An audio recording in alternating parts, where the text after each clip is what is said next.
हर हर महादेव, जय भोलेनाथ। नमस्कार, मैं साधना पांडे मार्गदर्शन पे आपका स्वागत करती हूँ। दोस्तों, मैं बात करने वाली हूँ साल की सबसे बड़ी गणेश चौथ के बारे में, जिस चौथ को बहुला चौथ के नाम से भी जाना जाता है। देखिए, इस चौथ की विशेषता यह है कि इस चौथ को सभी सुहागिनें व्रत रखती हैं। व्रत किस लिए रखती हैं कि पति पुत्र की दीर्घायु के लिए। और इस चौथ की एक सबसे महत्वपूर्ण बात जो आपको बता दूं, संकट नाश के लिए इस गणेश चतुर्थी का व्रत रखा जाता है। और देखिए, जब सावन मास में सभी व्रत स्टार्ट होने वाले होते हैं, यानी कि निर्जला व्रत, उससे पहले गणेश जी का आह्वान कर उनका ये व्रत धारण किया जाता है। यदि आप व्रत धारण करते हैं तो अच्छी बात है, नहीं धारण करते हैं तो भी इस वीडियो में आपके लिए बहुत कुछ मिलने वाला है। कैसे गणेश जी की कृपा आप पे बरसेगी वो भी मैं बताऊंगी। वैसे हमारे यहाँ यूपी बिहार साइड, विशेषकर वाराणसी में इस चौथ को, गणेश चौथ को बहुत धूमधाम से मनाया जाता है। जैसे हरतालिका तीज, करवा चौथ पे महिलाएँ मेहंदी लगाती हैं, साड़ियाँ पहनती हैं, तमाम तरह के श्रृंगार करती हैं। वैसे इस गणेश चौथ में भी श्रृंगार किया जाता है और काफ़ी धूमधाम से इस चौथ को मनाया जाता है। तो देखिए, ये गणेश चौथ जो है वो सभी विघ्नों का नाश करने के लिए आती है। और मेरा मानना है कि इस चौथ को दिल से मानी गई मनोकामना, हर मनोकामना पूर्ण होती है। चाहे संतान संबंधी हो, चाहे पति संबंधी हो, चाहे परिवार में कोई संकट हो, किसी भी समस्या से मुक्ति के लिए ये गणेश चतुर्थी बहुत महत्वपूर्ण है, जो कि इस साल 3 सितंबर को पड़ रही है, 3 सितंबर 2023 को। तो इसे बहुला चौथ के नाम से भी जाना जाता है। और यदि शास्त्रों में जाएं तो उसमें एक कथा है कि बहुला नाम की एक गाय थी, जिसको कि सिंह से राजा ने बचाया था। तो थोड़ी सी कथा लंबी है और बहुला चौथ के नाम से जाना जाता है। कुंवारी लड़कियां भी इसका व्रत करती हैं, लेकिन उनके व्रत का नियम थोड़ा अलग होता है। और मैं बात करने वाली हूँ कि गणेश चतुर्थी के व्रत का पूरा नियम क्या है। एक एक चीज़ आपको इस वीडियो से ज्ञात हो जाएगा, कहीं किसी प्रकार की कोई भूल नहीं होगी।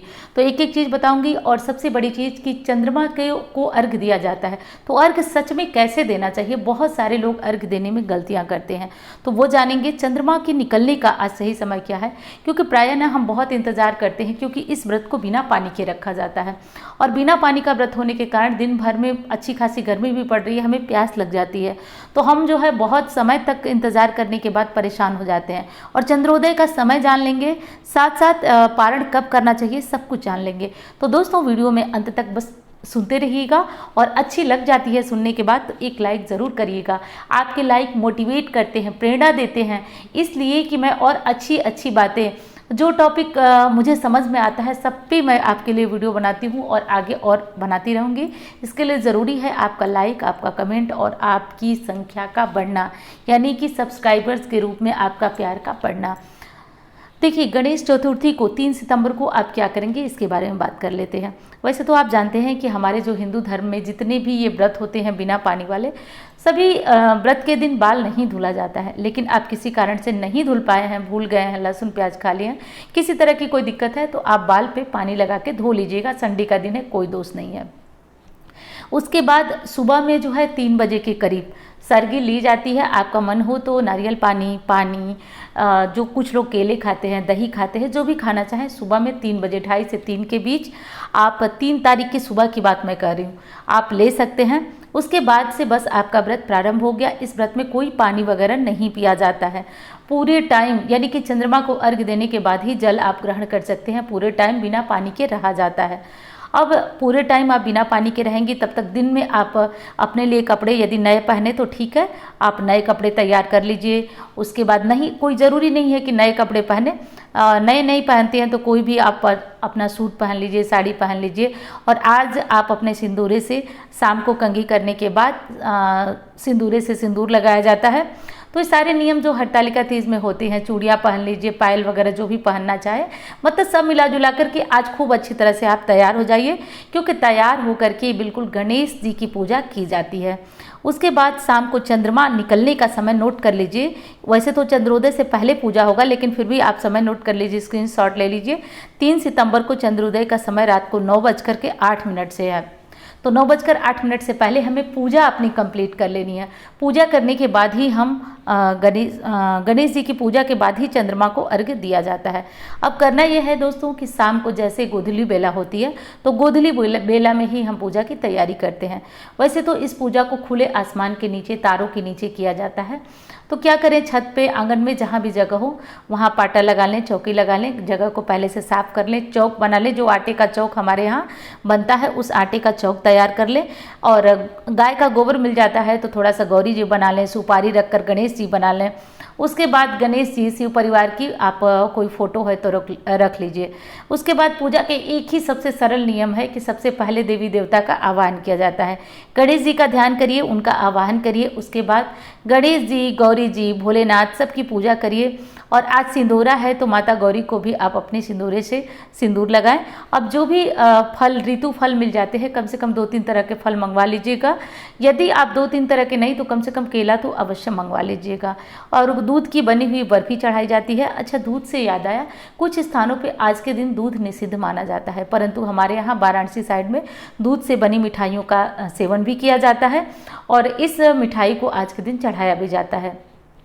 तो दूध की बनी मिठाई जैसे बर्फ़ी वगैरह ले लीजिएगा, केले ले लीजिएगा और फल चाहें तो ले सकते हैं। तो ये सारा रख करके उसी से हम भोग लगाएंगे गणेश जी का।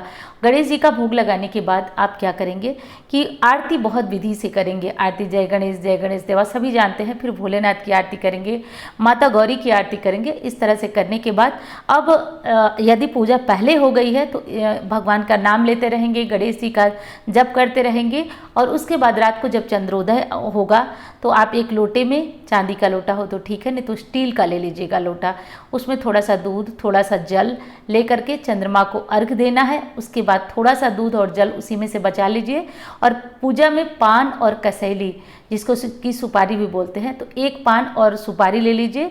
और अपने बाल का, जैसे छठ पूजा में हम लोग अर्घ लेते हैं, तो अपने बाल की थोड़ी सी लट पकड़ लीजिए, बाल की थोड़ी सी लट पकड़ लीजिए। पति से, पुत्र से, किसी से भी कहिए कि वो आपको, जैसे आप राउंड घूम करके एक बार घूमेंगी और फिर वो कसैली पान जैसे छठ पूजा में बाल के ऊपर गिराया जाता है दूध, वैसे थोड़ा सा जल और दूध जो गिलास में आपने रखा है, लोटे में रखा है, वो पति पुत्र को दे दीजिए। वो आपके बालों पे गिरा दें। आप फिर गणेश जी को प्रणाम करें, चंद्रमा को प्रणाम करें। उसके बाद फिर दोबारा राउंड घूम जाए। ऐसे करके 5 बार अर्घ लिया जाता है। तो इसी तरह अर्घ लेने का यही सही नियम और सही विधि है। तो दोस्तों एक बार फिर बता देती हूँ, चंद्रोदय का समय आपका 3 तारीख को रहेगा रात को 9:08 पर। तो ये समय आपको याद रखना है, याद जरूर से करके रखना है। अब चलिए बात कर लेते हैं कि खान पान आपका क्या रहेगा। वैसे तो दोस्तों इस व्रत का ये नियम है कि आप इसमें कोई खान पान कर ही नहीं सकते, क्योंकि इसमें व्रत निर्जला रखा जाता है। यदि बच्चियां व्रत रखती हैं, जैसे कि अब तो नहीं, लेकिन पहले के समय में जब हम लोग छोटे छोटे हुआ करते थे तो उस समय बुआ लोग व्रत रखा करती थी। तो क्या होता था कि वो लोग शाम को सूर्यास्त होने से पहले मीठा खाना खा लेती थी। अब की बच्चियां तो वैसे मुझे नहीं लगता है कि रखती होंगी, लेकिन रखती हैं तो बच्चियों के व्रत का नियम भी वही होता है, बिना पानी का रखना होता है। सूर्यास्त से पहले जो है उन्हें खाना खा लेना होता है मीठा। लेकिन महिलाओं को रात को चंद्रमा को अर्घ देने के बाद जो भी आपने प्रसाद भगवान को भोग लगाया है उसको ले आइए, आप नीचे बैठिए। उसके बाद आप पानी पीजिए। पानी पीने के बाद आप गणेश जी का जो प्रसाद है वो खाना चाहें तो खा सकते हैं। उसके बाद जो भी आप फलाहार की चीज़ें हैं वो ले सकते हैं, लेकिन अनाज का सेवन नहीं किया जाता है। तो ये चीज़ आपको ध्यान रखना है कि फलाहार की चीज़ें, विशेषकर जो पूजा में हम लोग चढ़ाते हैं, वो आपको ग्रहण करना अनिवार्य है। उसके बाद आज पारण करने से पहले यानी पानी पीने से पहले पतिदेव का पैर छूइए। यदि सास ससुर या जो भी बड़े हैं तो आप उनका पैर छूइए, नहीं है तो फ़ोन भी कर सकते हैं, जो भी आपको ठीक लगे। तो बड़ों का आशीर्वाद लेना आज अनिवार्य है, साथ साथ पतिदेव का भी पैर छूना अनिवार्य है। तो ये सब काम कर लीजिएगा, क्योंकि ये जो व्रत होता है वो सर्व सौभाग्य के लिए होता है। कोई भी दिक्कत चल रही है, जैसे कई दिन से एक कमेंट आ रहा है कि दीदी हमारा बच्चा बहुत बीमार है। मैंने उनको बोला भी कि कुछ कुसा वाला जल से चढ़ाइए। फिर भी आप नया व्रत तो नहीं प्रारंभ कर सकती हैं, लेकिन आप पूजा ज़रूर कर लीजिएगा बच्चों के लिए, क्योंकि बच्चों के लिए रामबाण है ये व्रत, और वैसे भी संकट से निकालने का काम विघ्नहर्ता गणेश ही तो करते हैं। तो आप लोग कर लीजिएगा। जो लोग भी जीवन के किसी भी कष्ट में है, पूजा कर लीजिएगा। व्रत नया नहीं शुरू कर सकते हैं, लेकिन पूजा करने में कोई मनाही नहीं है। पूजा विधि जैसे मैंने बताई वो कर लीजिएगा। वैसे आप मंदिर में भी इस पूजा को कर सकती हैं, लेकिन हमारे यहाँ, मैं बार बार कह रही हूँ ना, हमारे वाराणसी का नियम अलग है। वहाँ पे तारों की छाँव में विशेष करके छत पे पूजा होती है। तो आपके यहाँ यदि इस तरह होती है तो कर लीजिएगा, नहीं तो इन सब व्रतों में ना अपनी पारिवारिक परंपरा भी थोड़ा मायने रखती है, तो वो देख लीजिएगा। इस तरह से आप लोग कर लीजिएगा। वैसे तो इस व्रत की तैयारी आपको एक दिन पहले से अपने लिए, जैसे यदि भगवान ने दिया है तो आप नए कपड़े इस व्रत पे, नया सूट नया साड़ी कोई है तो पहनिए, नहीं है तो कोई बात नहीं, जो है उसको पहनिए।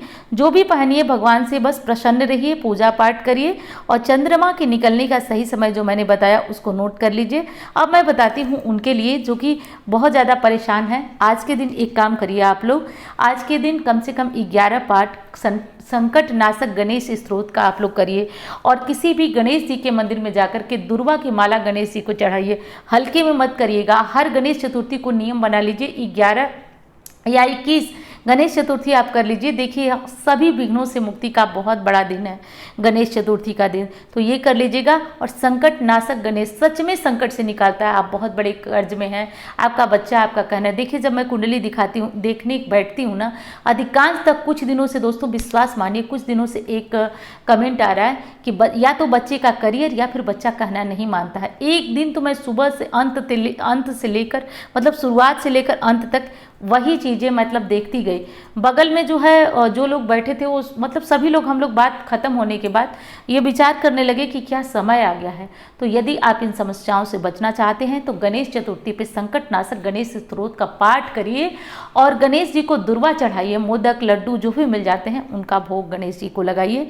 ये बहुत ज़्यादा अद्भुत उपाय है गणेश स्त्रोत का पाठ करना। आज के दिन गणेश जी के जितने हो सके मंत्रों का जप करिए। यदि आप व्रत हैं तब तो आपके लिए सोने पे सुहागा है। ये सारे काम आप कर लीजिए। बाकी इस व्रत पे कोई ऐसा नहाय खाए का नियम होता नहीं है। यदि आपके यहाँ होता है तो कर लीजिएगा, हमारे यहाँ ऐसा कोई नियम होता नहीं है। वो वाली जो माघी चौथ होती है उसमें थोड़ा सा नियम होते हैं, इसमें कोई नियम होता नहीं है बहुत। इसमें बस गणेश जी की सामान्य पूजा होती है, औरतें खूब तैयार होती हैं, मेहंदी वगैरह लगाती हैं, अपने जो भी तैयार हो सकते हैं, गहने गुड़िया जो भी पहनना है सब पहनती हैं, तैयार होती हैं। बस यही सब होता है इस व्रत में, और कुछ नहीं होता है। तो बस गणेश जी की पूजा आराधना जो मुख्य बिंदु है उस पर अपना ध्यान मत भूलिएगा, ध्यान रखिएगा इन सारी चीज़ों को। और दोस्तों, वीडियो कैसी लगी ये बताइएगा ज़रूर। अच्छी लगती है तो लाइक करिए, चैनल को सब्सक्राइब करिए, और जो आप कुंडली दिखाने के लिए संपर्क करना चाहते हैं तो ये नंबर आपके सामने दिख रहा है, इस पर कुंडली से संबंधित किसी भी समस्या का समाधान पा सकते हैं। तो मिलती हूँ अन्य वीडियो में, तब तक के लिए धन्यवाद।